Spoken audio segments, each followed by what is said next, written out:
Assalamualaikum warahmatullahi wabarakatuh. Sampai jumpa lagi bersama saya Esa Firmansyah pada mata kuliah Grafika Komputer. Pada pertemuan saat ini kita coba bahas tentang objek primitif ya. Jadi pokok bahasan kedua ini terkait dengan objek primitif. Deskripsi bahwa objek primitif merupakan sebuah fungsi pada sebuah grafika komputer yang menghasilkan objek. Jadi outputnya sebuah objek atau sebuah titik ya. Nah, objek primitif di sini merupakan salah satu pokok bahasan yang membahas diantaranya titik, garis, dan bangun dua dimensi. Artinya terkait dengan objek pada bidang grafika komputer. Dalam grafika komputer, penghasilan citra menggunakan primitif grafik dasar. Primitif ini memudahkan untuk merender atau menggambar pada layar monitor, sebagaimana penggunaan persamaan geometri sederhana. Contoh di bawah sini ya, kayak contoh sini didapat pada beberapa aplikasi pengelola grafik. Contoh primitif grafika dasar diantaranya titik, garis, kurva, fill area atau area, dan teks. Teks masuk di dalamnya ya. Teks masuk di dalamnya.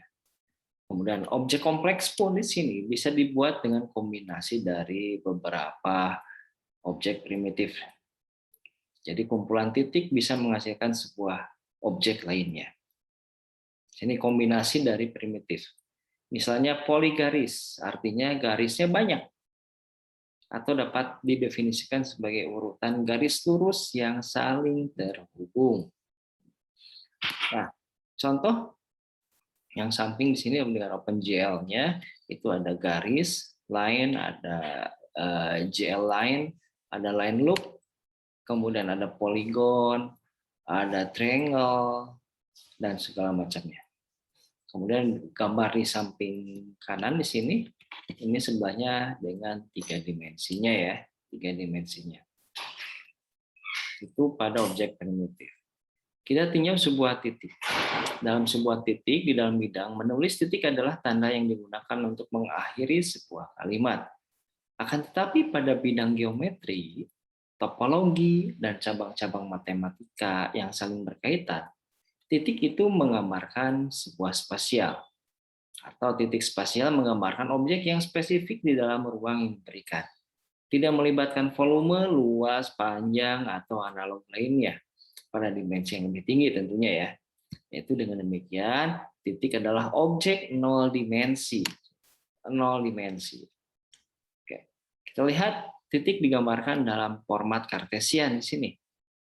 Di bawah ini ya. Nih, di bawah. Bawah ini ada beberapa titik. Di sini ada 1, 2, 3, 4 dalam koordinat kartesian. Kemudian gambar kedua masih dalam koordinat kartesian dengan dimensinya pada kuadran 1, 2, 3, 4. Ini kuadran 1, ini kuadran 2, kuadran 3, dan kuadran 4. Di mana nilai X dan Y-nya nanti akan berbeda. Sedangkan pada dimensi lain, dalam bidang matematika, kita sering menyebutkan baris dan kolom. Ya, ini titik dibuat dalam objek lainnya. Nah, karena tadi kaitannya dengan garis, maka kita punya definisi. Garis merupakan kumpulan dari titik. Sering seperti itu ya. Titik adalah satuan terkecil dari garis. Di mana garis bisa tercipta oleh dua buah titik yang menghubungkannya. Jadi ada titik awal dan titik akhir. Di tengahnya ada titik-titik. Itulah garis. Garis adalah bentuk geometri yang dilukiskan oleh sebuah titik yang bergerak. Garis hanya mempunyai satu dimensi, yaitu panjang. Atau di titik 1 sampai titik kedua. Ada 3 jenis garis. Ini menurut definisinya ya. Garis lurus, garis lengkung, dan garis lengkung ruang. Kita lihat garis Lurus adalah garis penghubung terpendek antara dua titik yang bertepatan. Kemudian garis lengkung datar, garis yang sama sekali tidak memiliki bagian lurus atau menyiku, dan semua titik-titiknya terletak pada sebuah bidang datar. Kemudian garis lengkung ruang, garis lengkung yang terletak dalam ruang. Garis merupakan salah satu bentuk dasar dari gambar. Artinya, sebuah gambar itu terdiri dari kumpulan garis. Sebuah garis dalam grafika disebut juga segmen atau bagian ya. Garis dibuat dengan menentukan posisi titik di antara titik awal dan titik akhir dari suatu garis itu sendiri. Maka nanti akan didapatkan dua buah titik, misal titik awal X1, Y1,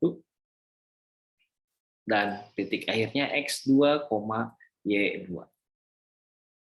Dikarenakan hal tersebut, maka garis dibagi berdasarkan kuadran garisnya atau pada area kuadrannya.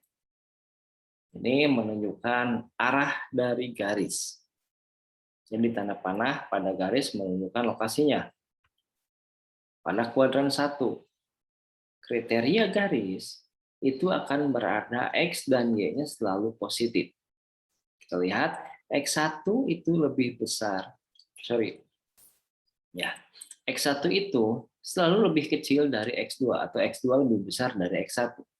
Dan Y1 itu selalu lebih besar dari Y2. Artinya Y2 selalu lebih besar dibanding dengan Y1.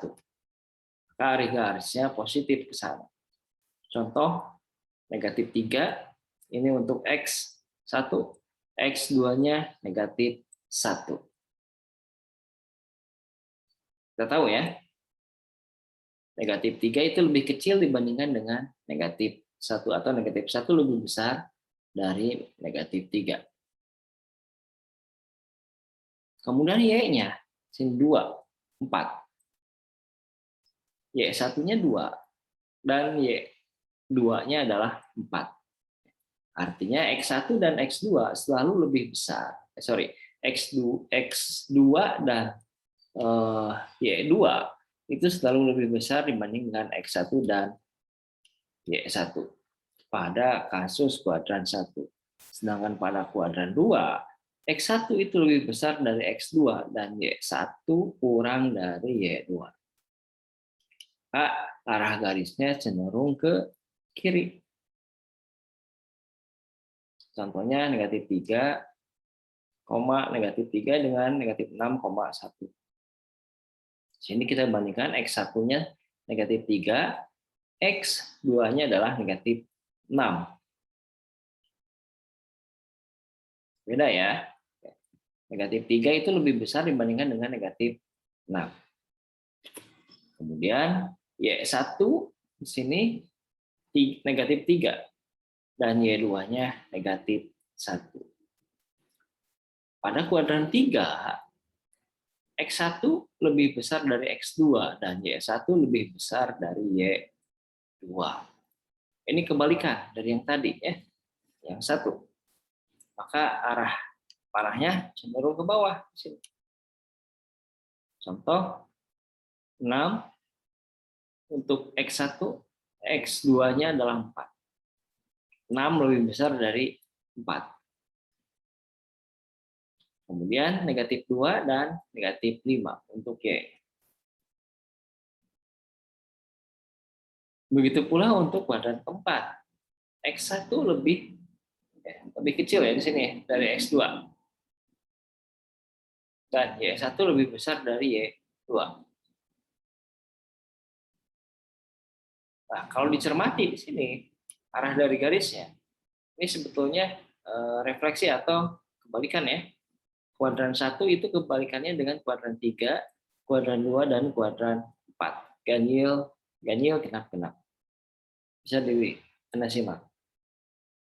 Ini garisnya seperti ini, kebalikannya ini. Oke, begitu pula sebaliknya. Nah, Pada gambar di atas yang tadi ya, ini semuanya terletak pada kuadran 1. Kemudian garis 2 itu pada kuadran 3, garis 3 pada kuadran 4, dan garis 4 pada kuadran 2. Jadi kuadran garis tidak berhubungan dengan nilai negatif maupun positif. Tetapi hal ini dijadikan sebagai acuan untuk arah dari garis tersebut. Menyatakan arah pembuatan garis. Contoh lain di sini, pada bab lingkaran. Ini kan masih sebuah garis.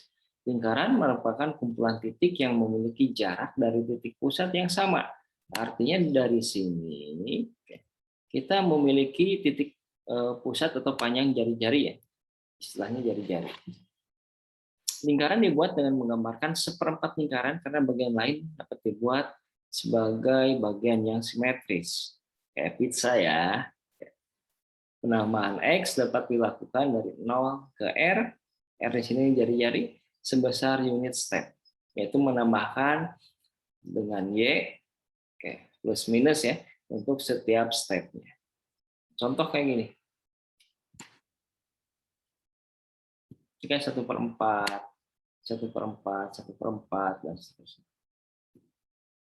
Itu untuk lingkaran. Nah, dalam garis, untuk menggambar sebuah garis maka diperlukan sebuah algoritma. Dalam komputer grafik bahas tentang algoritma pembentukan garis. Salah satunya adalah DDA, Digital di sini Differential Analyzer. Jadi sebuah algoritma yang digunakan untuk menghitung posisi piksel di sepanjang garis dengan menggunakan posisi piksel sebelumnya. Algoritma ini menggunakan asumsi bahwa garis berada di kuadran 1 atau 2, serta garis bertipe cenderung tegak dan cenderung mendatar. Karena pada dasarnya, pada algoritma ini garis itu dibagi menjadi 3, cenderung mendatar, cenderung tegak, dan cenderung miring. Artinya 45 derajat ya. Nah, untuk garis dengan cenderung mendatar atau cenderung tegak, ya, berbeda kategorinya ya. Garis cenderung mendatar itu dengan kemiringan biasa disebut dengan M. Kemiringan itu biasa disebut dengan M ya, gradien. Gradien bernilai 0 lebih kecil dari M dan M lebih kecil dari 1. Artinya si kemiringan ini antara 0 dan 1. Maka piksel bertambah 1 pada sumbu X dan bertambah sebesar M piksel pada sumbu Y. Jadi algoritma ini menceritakan tentang posisi piksel. Nah, dampaknya seperti ini. Tadi pada sumbu X-nya bertambah 1, tetapi pada sumbu Y bertambah sebesar M piksel. Karena tadi mendatar, maka cenderung nanti objeknya itu landscape. Kayak gini. Landscape ya. Tidak portrait. Nah, cenderung tegak ini portrait. Maka dengan formulanya YI plus 1 sama dengan YI plus M. Formula untuk yang cenderung mendatar. Sedangkan yang cenderung tegak, yaitu gradien bernilai kemiringannya lebih dari 1. Maka piksel bertambah 1 pada sumbu Y dan bertambah sebesar 1/M pada sumbu X. Artinya di sini kebalikan dari yang tadi, yang mendatar ya, karena ini cenderung tegak. Maka untuk garis, hal seperti itu, untuk garisnya M lebih dari 1, maka YI sama dengan YI plus 1. Dan yang sama dengan di sini, M sama dengan 1. Akhir ya, yang 45 derajat. Jadi garisnya tidak cenderung. Tidak mendatar, tidak tegak. Jadi di antaranya, maka kemiringan 45 derajat. Gradien M atau kemiringannya sama dengan 1, M sama dengan 1, piksel bertambah 1 pada sumbu X dan bertambah sebesar 1 piksel pada sumbu Y.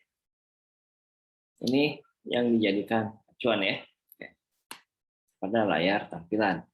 Jadi kita bisa lihat XI sama dengan XI plus 1 sama dengan XI plus 1 per M.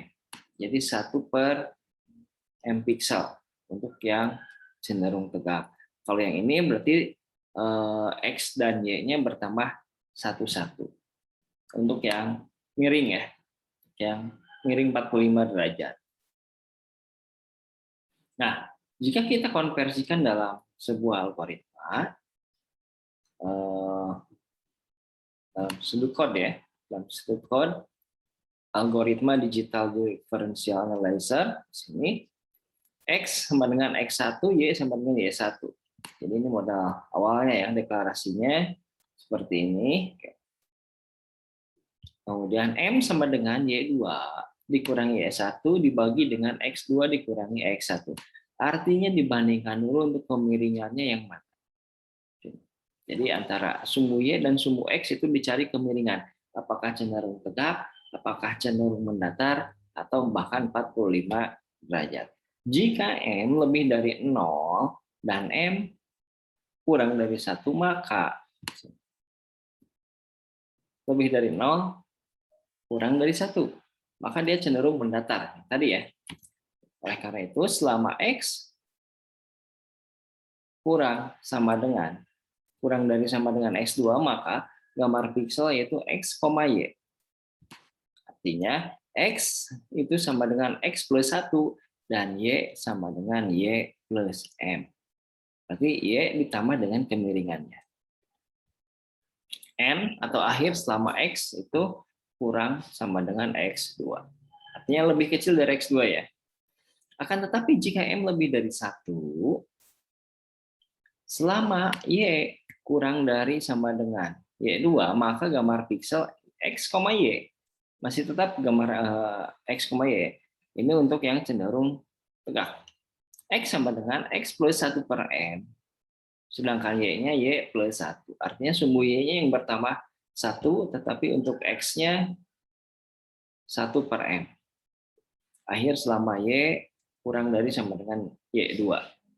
Akan tetapi jika M sama dengan 1, maka selama X kurang dari sama dengan X2, maka gambar pikselnya adalah X sama dengan X plus 1 dan Y plus 1.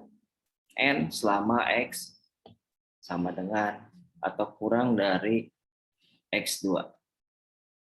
Maka ini memiliki kelemahan, yaitu hanya bisa digunakan untuk nilai X1 kurang dari X2 dan Y1 kurang dari Y2. Atau hanya bisa berjalan pada kuadran 1 saja. Nah, disempurnakan oleh algoritma lainnya. Zaman ini algoritma Bresenheim. Bresenheim mengembangkan algoritma yang lebih efisien. Algoritma ini mencari nilai integer yang paling mendekati garis sesungguhnya atau aktual line. Algoritma ini tidak memerlukan pembagian.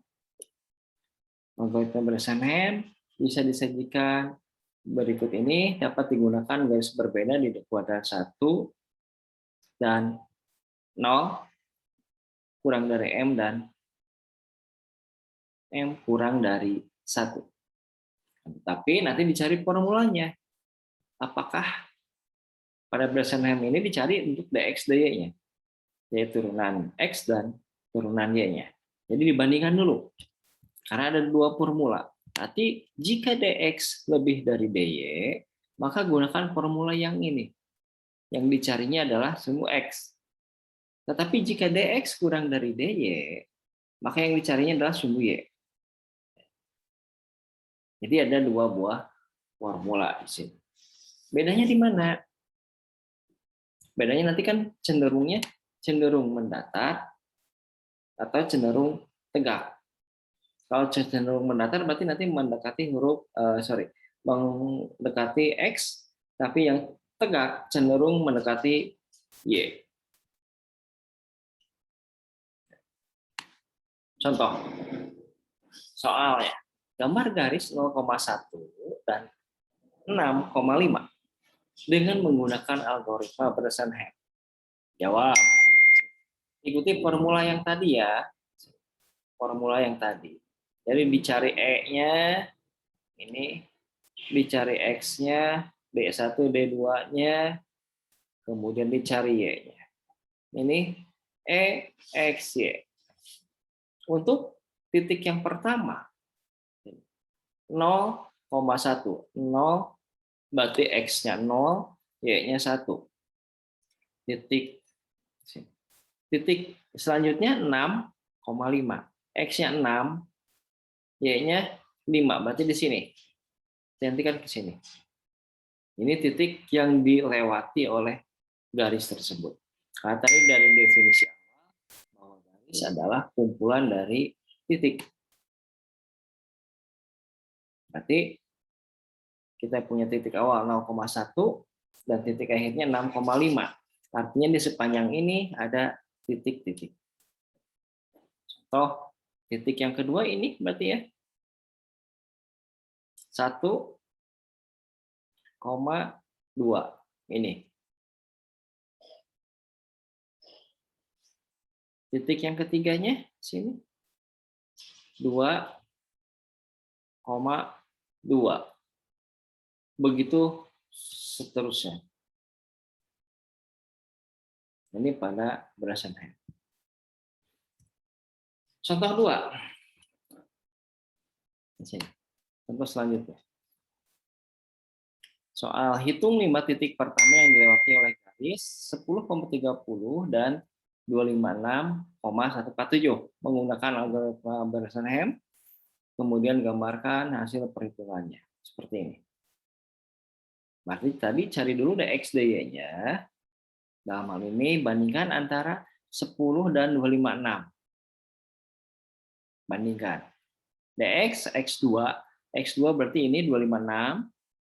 Kemudian X1-nya di sini. X1-nya berapa? 10. Bandingkan ya. 256 dengan 10. Besar mana? Ini. Kemudian selanjutnya apa namanya? Bentar. Untuk Y pun demikian. Berarti yang Y pun di sini harus ditambahkan atau dicari untuk Y-nya. DY Y2 dibandingkan dengan Y1. Besar mana? Gitu. Dalam hal ini 147 dengan 30. Maka sini DX-nya 246, DY-nya 117.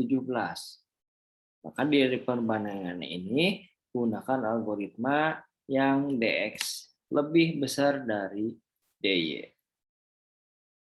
Seperti itu ya. Maka didapatkan sini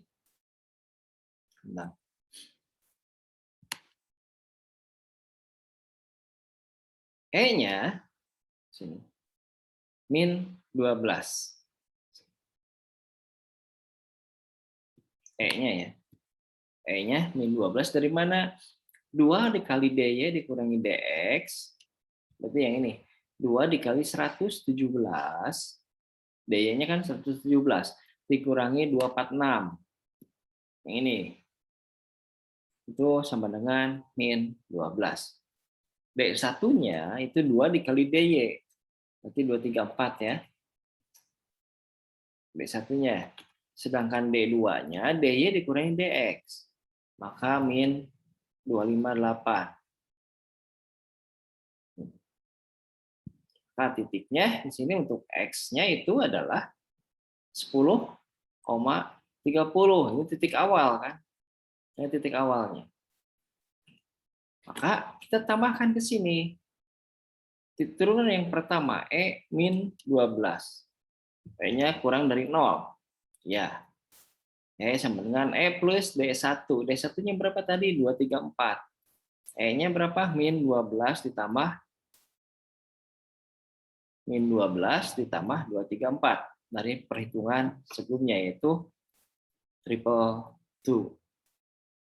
Kemudian untuk X-nya, yaitu X ditambah 1 sama dengan 11. Kan tadi, titik kedua, ini titik kedua. Tadi yang dipinta, hitung lokasi 5 titik. Titik pertamanya 10,30, titik keduanya ini, 11,30. Titik ketiganya, ini, yang bawahnya lagi. Ini titik ketiganya. Titik ketiganya berarti E sama dengan min 36. Min 36 sini. Itu masih tetap E-nya kurang dari 0. Kemudian tambahkan sini E-nya sama dengan E plus D1. D1 E-nya min 36 yang tadi. Kemudian D1-nya 234. Yang ini ya. Hasil yang ini 234. Kemudian hasilnya itu 198. X-nya X plus 1. Tadi kan 11 dan seterusnya.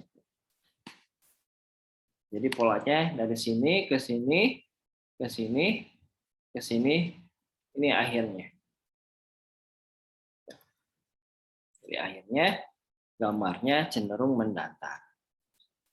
Tidak cenderung tegak. Kalau cenderung tegak nanti garisnya dari 45. Ini garis 45 kan di tengah-tengah. Ini contoh perhitungan dari algoritma Gerstenheim. Oke, terima kasih atas perhatiannya.